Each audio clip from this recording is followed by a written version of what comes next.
This is a list of all of the fundamentals in League. If you were to rate yourself in all of these areas, would you be at least a 7 or 8 out of 10 in all of them? Because most diamond players are. With that in mind, the best way to climb is to pick one of these fundamentals at a time and raise your level in it as much as possible before moving on to the next one, until you're really good at all of them. I wanted to help people do that, so I made a series called League Lab that explained what each fundamental was and how to execute it, but I realised that the series had a big problem. It doesn't give a clear path to improvement. If anyone who wanted to climb came along and watched that series, one of 3 things would end up happening. 1. They would try to improve at all of the concepts that I made videos about at once, end up getting overwhelmed, then end up being hard stuck. 2. They would try to improve at the concepts one by one, which is how it should be, but because they don't know how to actually go about improving at them, they would still end up being hard stuck. Or 3. They hear my British accent and click off the video immediately. Like, lads, it's not my fault I was born in the land of tea and crumpets, okay? You can stop flaming me now, god damn. So I thought, fuck it. I'm gonna make a series that deals with the 2 of those problems that I can actually control. In this series, I'll play through every rank, and whichever fundamental is the biggest problem in that rank, I'll make a video about it where I play 3 or 4 games from that rank, and use the footage to guide you through how to use that fundamental step by step. For example, the biggest problem in silver may be the trading, so I'll play 4 games in silver, probably 1 in each division, and in the first game I'll demonstrate the basics of trading. Then each game I'll add an extra layer until I get to the last game where I'll bring it all together and show you how to trade perfectly. Then the whole series will end up looking something like this: silver 4 to gold 4, trading,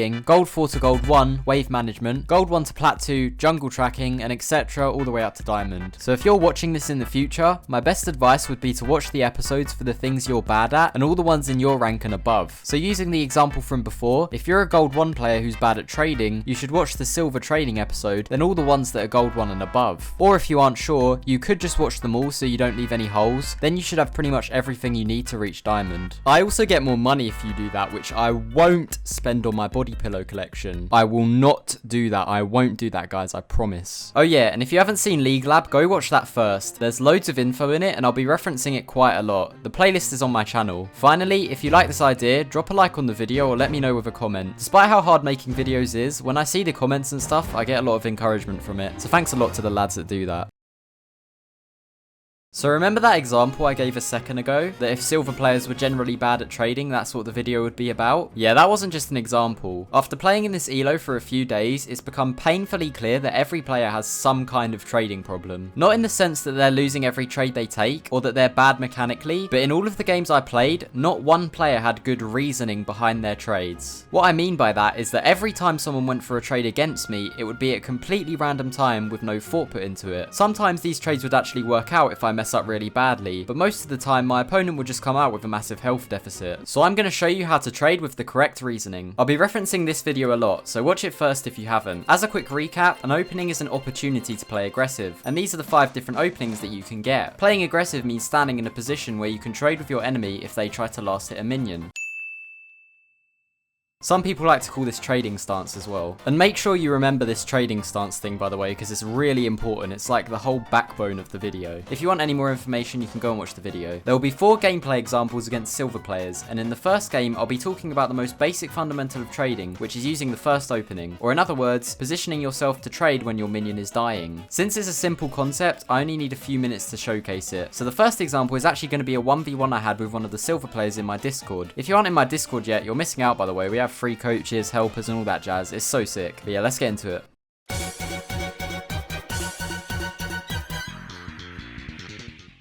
Sorry for the quick intermission here, but I forgot to mention something. Even though I'm playing mid in this video, it's still a useful video for all roles, since I'm just talking about general concepts and not mid specific stuff. The examples are just using mid gameplay. So in this first example, we're playing Orianna versus Zed.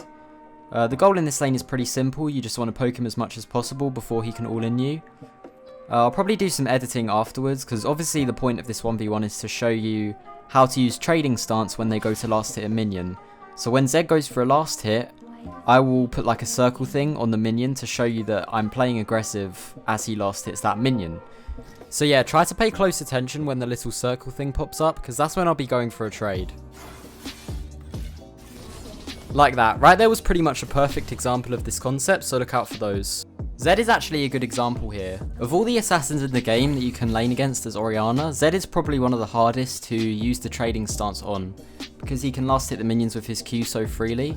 So it makes it pretty difficult, but it still is possible. Yeah, it can just be very difficult against good players. You'll see I'll probably go for one here. Yep. Pretty easy Q. And you'll see every time he goes for a last hit is literally just a free Q. And the problem that a lot of silver players have and gold players is they don't see these windows of opportunity. And that's like what I've sort of learned in the past couple of weeks. And really all it is just posturing aggressively every time they go for a last hit. Like, it's really simple. What you may notice is that every single time the Zed goes for a Q, I manage to hit him with my Q, right? I managed to predict him every time. And against a good player, it wouldn't be this consistent, you know, like they would make it much harder for me to land my poke. But because this player is, you know, he's making the same linear approach every time, it becomes really easy to predict when he'll go for the last hit. So what he should be doing is making the approach more unpredictable. Taking a tower shot there, like an idiot. Man, I swear I make these mistakes like every time against Zed. The champ just tilts me the moment I see it. I think it's just the fact that everyone who plays him just thinks they're so good and cool, man. I just can't stand it. Yeah, I take another tower shot. Like, I actually played this really mechanically badly. But yeah, as you can see, I'm now in a position in the lane where he's half health, I'm full health. I think I'm up about like 10 minions by this point. And this is all just because I'm punishing him every single time he goes for a minion. Without fail, I'm playing aggressive whenever he has a last hit. Or in other words, I'm using the trading stance whenever he has a last hit. And that's all it is, I'm winning. Now in this lane I should never actually go for a kill, I should just be chilling and I shouldn't let him do anything. But, I mean, as you'll see in a second, I just kind of went for it. And we had a little fight. But yeah, he's now really low by this point. I'm in a great position because I just keep poking him every time he walks up for a minion. And then we go in, I exhaust him, and yeah, that's it. Just like that, I win the 1v1. I think this is a really good example to showcase the absolute basics of trading and using the openings just so we're all on the same page. To summarize what happened, I built up a huge CS and health lead just by playing aggressive every time he went in for a minion. In the next example though, things won't be so simple, since I'm going to be using all 5 openings to try and build an advantage through trading. I'm also going to try and explain the mistakes that the enemy player is making in as much detail as I can, so a lot more will be going on. Also, whenever I play aggressive, I'm going to put one of these pictures in the corner of the screen to show which opening I'm using.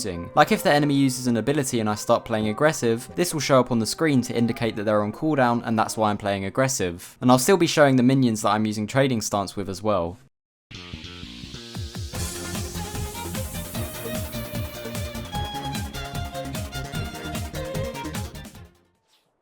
So this game we're playing Orianna versus Xerath, and the main focus of this game is going to be using the other openings other than the minion one.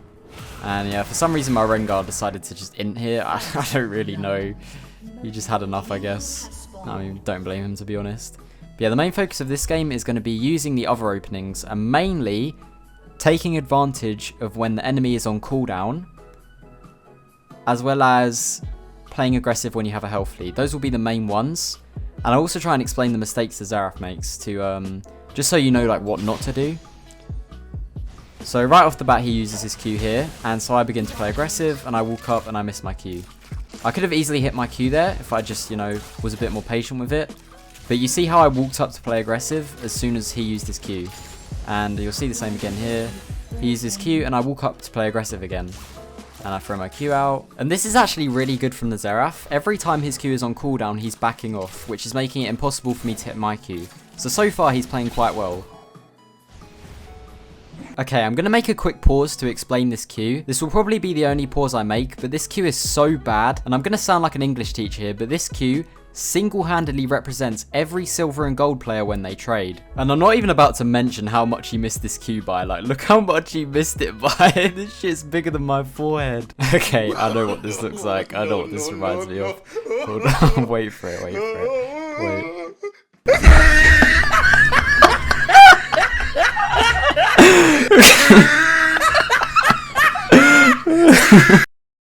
Now, but the reason it's so bad is because, as I was kind of talking about earlier, this Q has no reasoning behind it. When he throws this out, he is banking on the fact that he can predict my dodge, which means that if he gets lucky, he could hit it. But the thing is, there's no reason to do that. In about 2 seconds, I'm going to have no choice but to last hit this minion. So all he needs to do is hold his Q until I do that, then he can land it for free while I'm standing still hitting the minion. And so what you'll see in the lane from this point on is just kind of a pattern, a repeating pattern of him throwing his Q out for no reason and then me just walking up and punishing. So right here you'll see that's what I do. He uses his Q, I walk up and play aggressive and I poke him. And he just sort of repeats this throughout the entire lane. He just keeps doing it, and again here, I punish him. And the thing is, with what he's doing, the main issue isn't that he's using his Q. It's that he's using his Q and then he's still walking up and letting me poke him. So what he should be doing is he should use his Q and then back off. Or use it from a safe distance like he just did there. Then the problem with that one is he ends up walking up again for farm and I just poke him. So I guess the point is like if you're in silver or gold, you're probably watching this thinking, you know, it's an obvious mistake that he's making and that you probably don't do that. But I'm willing to bet the chances are you are. So you just need to sort of realise that, you know, when you use an ability, you're making yourself vulnerable. So you need to use it safely. And you also need to try and punish your enemy when they do this. And he does it again there. He just wastes his W for no reason. So I poke him again. And yeah, we're literally just doing this the whole lane. That's all it is. Now at this point in the lane, I have such a massive health and mana lead that it doesn't even matter. Like the cooldowns and stuff don't even matter anymore. I can just sort of do what I want. Like I can walk up, poke him, do whatever. And he's just screwed, you know. I'm just going to deny so many minions now. And that's pretty much how this lane's just gone. So the main issue is he did a bunch of stuff about reasoning. And yeah, he got punished for it. So that's the main takeaway from what's happened so far. More stuff's going to happen though, so you'll see that in a sec.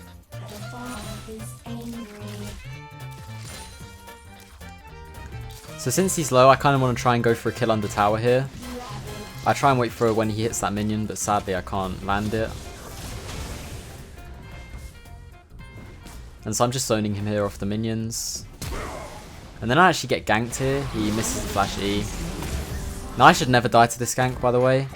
I have both my sums, so the gank doesn't really make sense, but I figure, you know, I'm basically Faker, so I'm going to walk up and try and bait his flash, and then, yeah, I just die, right? It's like, I should never have died to that gank, and I should have been fine, but I do, and then the Rengar cleans it up here, he gets a double kill. But yeah, up until that point, I pretty much played the lane perfectly, you know? Like, I had I think a 20 CS lead or something, he had no HP, and if I just survived that gank there, like I didn't try and be fancy and bait his flash, he would have been completely screwed. Like, it would have been so over for Xerath this game. Luckily, Rengar cleaned up. Obviously, you can't rely on your jungler cleaning up in your rank. But you also just shouldn't make that mistake where I tried to, like, be cocky. Like, that was just dumb from me. So, yeah. So, yeah, the trading was still good, even though, you know, I ended up making a mistake. And you'll see now that we're now in pretty much a position where the Xerath is screwed, you know? Like, he's really in a bad position. And he's also in a spot where he doesn't have flash, and I do, which pretty much means, you know, I can do whatever I want at this point. As long as I poke him down a bit, then I should have him killed. So my goal right now is to just poke him, abuse the openings like I was earlier, wait for him to waste a spell and just go on it. So I do that here. I actually traded that pretty badly, but you know.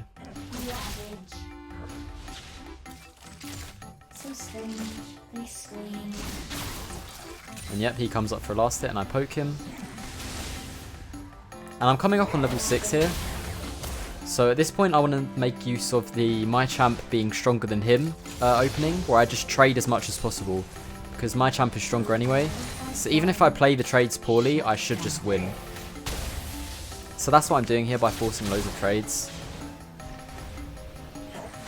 And so yeah, another trade. I just keep trading with him, waiting for him to use an ability, waiting for him to last hit and just punishing him.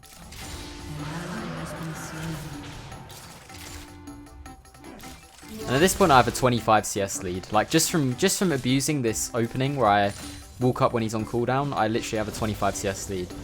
So, you know, just take the hint that you should be doing this probably way more than you already are. And you should also be not opening up yourself to like you shouldn't be the Xerath ever, right, in this situation. And yeah, I mean, he's dead. He's screwed. And at this point, the lane is like really over. Like, it's really not looking good for him at all. But even though it's over, a lot of silver and gold and even plat players would typically not really do anything here, you know. They'd probably just stay even for the rest of the lane. So I'm going to try and show you how to use the trading stance and the openings to make your lead even wider. That's what I want to show you here. But so far the takeaway is pretty simple. It's just abuse the openings you have on the enemy and don't give them openings that you don't need to give them. So like, don't waste your Q like the Xerath is. And also he should be punishing me more as well. So those are the two takeaways so far. But at this point, now that I'm so far ahead, what I pretty much want to do is stay in the trading stance permanently. Like, I'm so much stronger than him now that I'm just going to win any trade I take. So I just want to stand in the trading stance and either deny him minions, because he'll be too scared to walk up, or poke him whenever he does walk up and eventually kill him. So he's pretty much got to take a choice at this point, you know, whether he wants to lose loads of minions or die. Because I'm just that much stronger than him.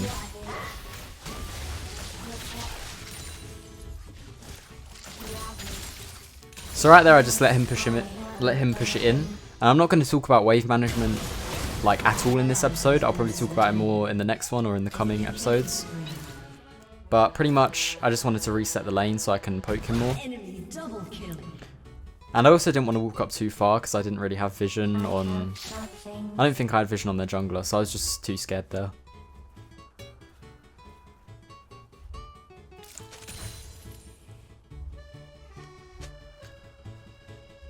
Yeah, he goes for a weird roam and now he's taking like a long route back or something because he's just not here. He misses a bunch more minions. Lead's getting even bigger at this point. He eventually shows up. So now at this point I just want to play aggressively and poke him. So right now I'm standing on top of this melee minion and he can't walk up. See that minion that just died? He couldn't walk up to farm it. Because if he did, I would have completely chunked him. So this is pretty much what you want to do. You just want to zone them off minions using your strength. And as you can see, he's in a position here where obviously he's going to die. And he pretty much had to either give up those two minions or die. And so he chose not to give up the minions and try to take them, and then I killed him. So this is pretty much what I'm doing at this point with the trading stance. I'm abusing the fact that I'm stronger than him to zone him off of minions and kill him if he tries to take them. Or poke him or, you know, do whatever. So yeah, at this point now I have a massive lead and, you know, I'm going to cut the game here, but pretty much I end up carrying and we win the game. So that's pretty much it for the basics of trading. We're going to be moving on from the basics and looking at some much more advanced stuff in the next two games. But first, to summarize what happened in the game I just played, the Xerath was playing aggressive and using the trading stance at completely random times, instead of waiting for an opening, which pretty much allowed me to do whatever I wanted to do. He also didn't realize when he was exposing himself to openings, so every time I had an opening to play aggressive, he was basically letting me poke him for free, when he should have been playing safe. This begs the question, how do you play safe against that? I was able to make a ranged champion like Xerath look completely useless with the trading stance, so if you're playing any melee champ, how do you counter it? Well, the answer to that question is you use your knowledge of the openings to know when to play safe, which is what I'm going to show you how to do in this next game.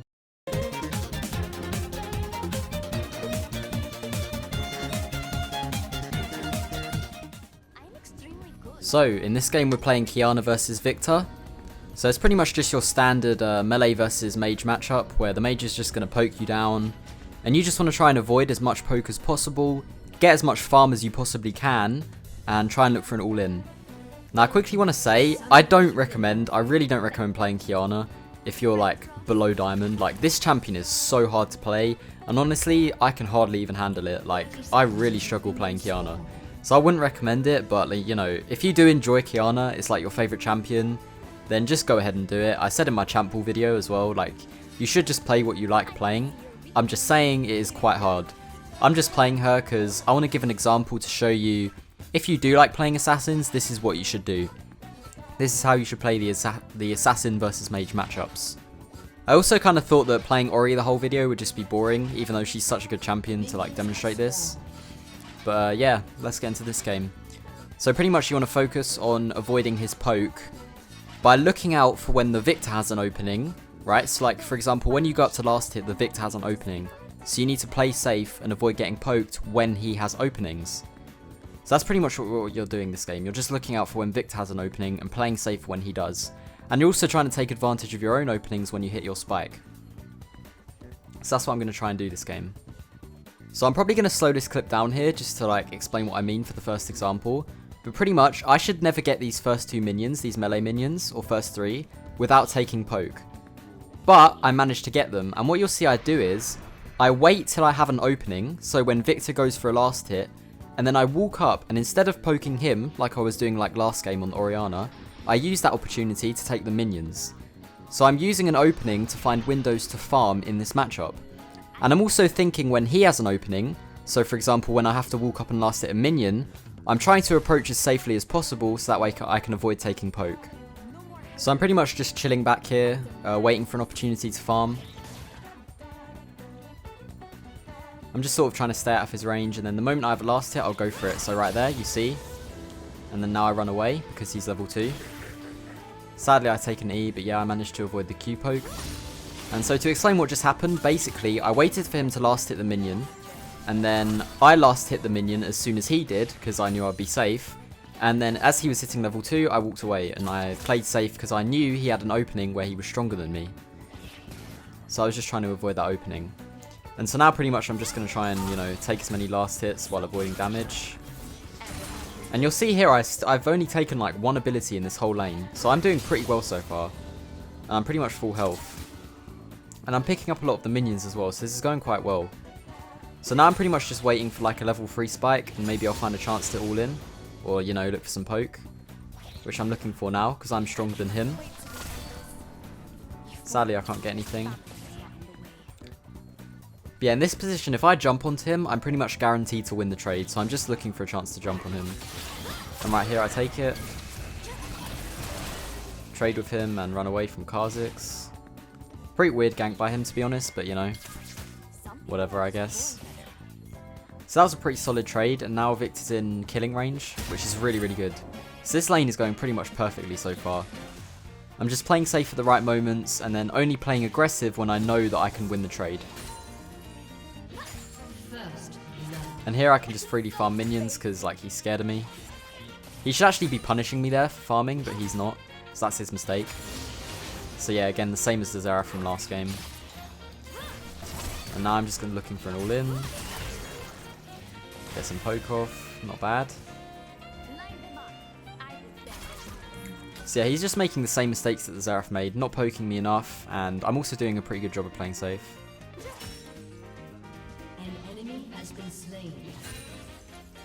So now I'm waiting for him to go for a last hit, and the moment he goes for a last hit, I'll all in him. Well, you know, that's the idea, but he's just dipped, I guess. Can't get that one, sadly. But I just keep waiting. And look how aggressively I'm posturing here. Because look, yeah, he goes for the cannon, and then now I'm on him. And then, yeah, he's dead. So just like that, I managed to pretty much win the lane, get the kill. Pretty much even on farm, and I still have like all my health. So it was pretty much just came down to avoiding the poke and then playing aggressive once I was stronger than him. Like you saw in that example right there, he went up for the cannon and I immediately punished him. So yeah, that's all for the start of the lane, I guess. But a bit more happens here, so I'll keep playing. So I'm pretty much just looking for a recall timer, and obviously I'm not going to talk about waves too much, but you know, it's not like I can really trade with him here, so I'm just kind of safely trying to clear the wave. So it's pretty simple right now. It's not really like he can kill me as well, so I don't have to play too safe. Yeah, and then I end up finding a pretty decent back chance here, I think. I don't know. Yeah, I do. So while I'm on the way back to lane, and we're admiring Kiana's thick, juicy thighs, I guess I'll talk about what I did to win that lane, that you can apply to every other melee versus mage range, or honestly any matchup. Or melee versus mage matchup, sorry, or any matchup in general. Pretty much, I was using the openings at the beginning of the game to farm instead of play aggressive, right? When I had an opening, I would farm. And then, once I was stronger than him, I changed that strategy, and instead of using the openings to farm, I actually used them to play aggressive. And then I ended up killing him because, you know, he didn't poke me enough, because I was using the openings well to farm and to play safe. And then I was full health and I could just outtrade him and win the lane. So pretty much what you should be looking out for is, when do they have an opening? And then just play safe. It's really that simple. And this is the same in any matchup in existence, like even a mage v mage matchup. Like last game, if the Zeraf just realized like, oh shit, the Orianna has an opening, I should walk away, he would have done so much better. So just acknowledging the existence of these openings is just so useful and just gives you such an advantage.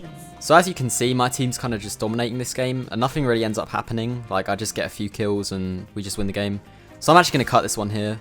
So let's summarize what just happened into 3 key takeaways. Firstly, play safe when your opponent has openings. This is what allowed me to make it to level 3 without taking any damage. Secondly, when you can't contest the enemy, use your openings to find opportunities to take last hits, instead of using them as opportunities to play aggressive like you normally would. You could see me making use of this at levels 1 and 2, because whenever the victor went for a last hit, I would get an opening. Then I would use that opening to go for a last hit myself. So while he was busy last hitting, he couldn't poke me. Finally, when you're stronger than them, play aggressive. I made use of this once I hit level 3, which is what allowed me to kill him. The first 2 points pretty much explain how to use openings to play safe, and the third is just the same thing we were talking about before in the last games. But now we're going to move on to the final example, and I'm going to talk about the most complicated thing in all of trading: spacing. I'd recommend you watch this video before you go into this, but to summarize, spacing is the concept of standing just outside your opponent's range to win trades. So yeah, let's get into it.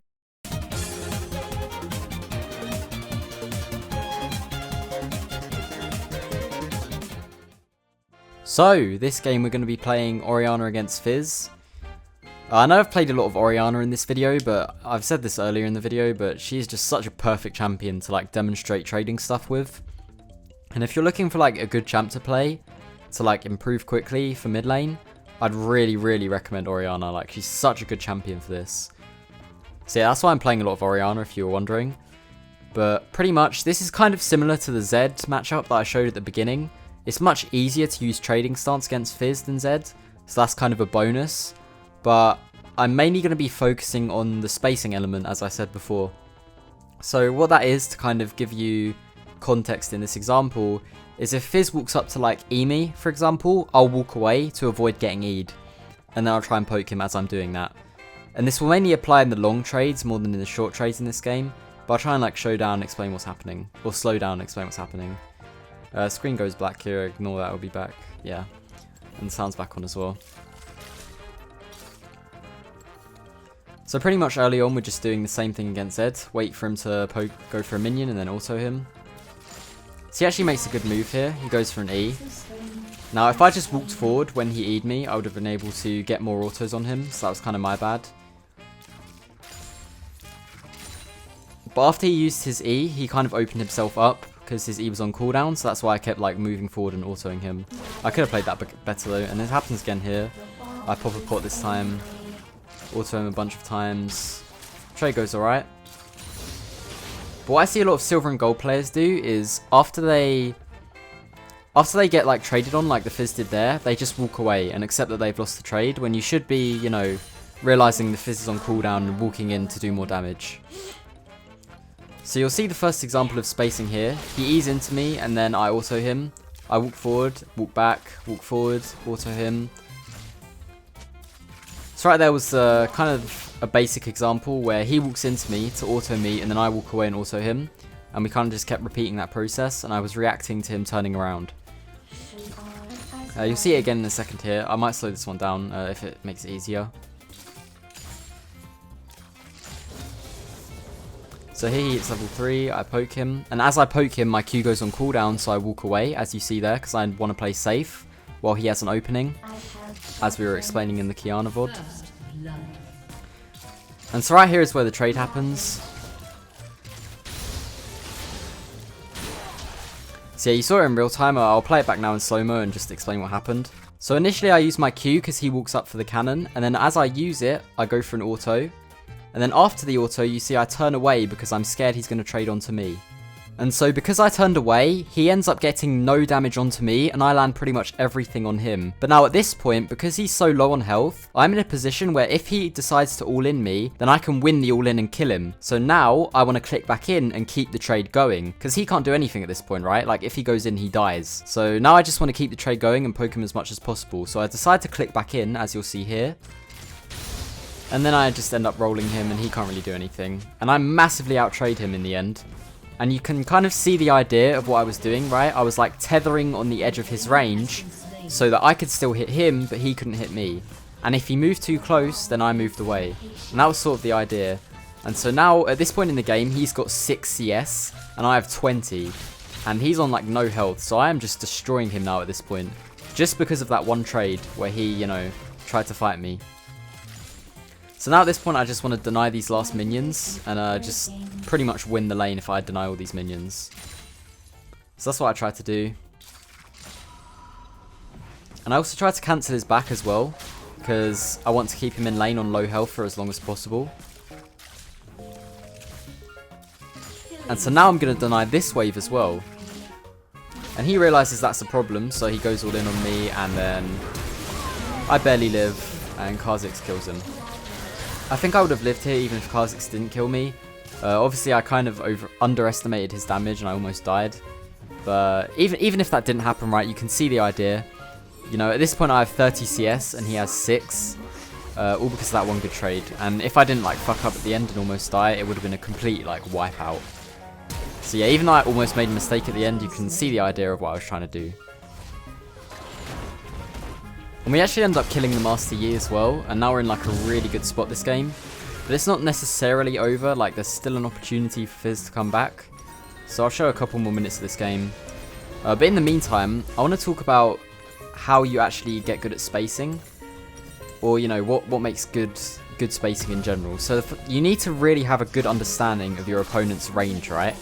Like in that situation, if I didn't know what Fizz's Q range was, then I wouldn't have been able to, you know, do that and dodge his Q constantly. So knowing your opponent's range is really, really important. And you also need to have really fast clicks and click close to your champion, because that allows you to change directions quicker and you can react to, you know, you can react to them turning quicker and stuff like that. So if you want to be good at spacing, that's what you need to like practice, like quick clicks close to your champion, know everyone's range, and then your spacing will be good. And so now in this position, I'm pretty much just perma playing aggressive because I'm so much stronger than Fizz, and he literally can't do anything. And I'm just going to try and avoid dying to his fish. And he keeps going in for trades like this. I actually lose that trade because I, you know, fuck up at the beginning. But that's still fine for me because, yeah, as you see there, I just keep trading and I keep dominating him. Keep poking him. When he goes for a minion like that, keep poking him. And yeah, I just want to avoid an all-in. So the moment I think he has an opportunity for an all-in, I'm going to, you know, play safe. Which happens here, I think, as he hits 6. Right now he has an opening because he's got his fish. So then I dodge it because it's pretty obvious, I see it coming. And I just keep trading with him. Kept spacing him there as well, so like I was like moving back to dodge his Q and stuff. And now at this point in the game he has to recall because I dodged his fish. I deny even more minions. I have like a 20 CS lead, and the game's pretty much over at this point. I take a plate as well, and yeah, like the lane is just so over. And so you can see how I won through good use of the openings and good spacing. And so yeah, that's going to be it for this example. I just cut it here. We did win the game, by the way. There isn't really much to say about that example. I destroyed him really hard in the first 2 trades by using good spacing. Then I was able to build up a massive CS lead by playing aggressively throughout the rest of the lane. The key takeaway is that spacing is important, so you should try to practice it. I explain how to practice it more in this video, so go check that out if you want. If you go through all of the examples in this video and apply everything that I taught, your trading will improve massively, but don't expect to see any results instantly. Go back and make sure that you understood everything and try to learn how to execute the concepts in the same order that they were shown in this video. It's super important that you take your time with learning this, so don't try to rush it. Also, if you made it this far into the video, thank you so much. It really means a lot to me when people take the time out of their days to watch the videos I make. It took me around 30 hours to put this one together, so if you thought it was good, then like the video and drop a comment, because it helps a lot with getting my channel discovered. Also, if you have any ideas for how I can make the next video in this series better, please let me know in the comments, because I always appreciate criticism. Since these videos take a while to make, the wait for the next one's gonna suck. So sorry to all my gold homies for now, but I will deliver, I can promise you that. That's all I wanted to say, so thanks for watching the video, lads. In a bit. I believe we can fly.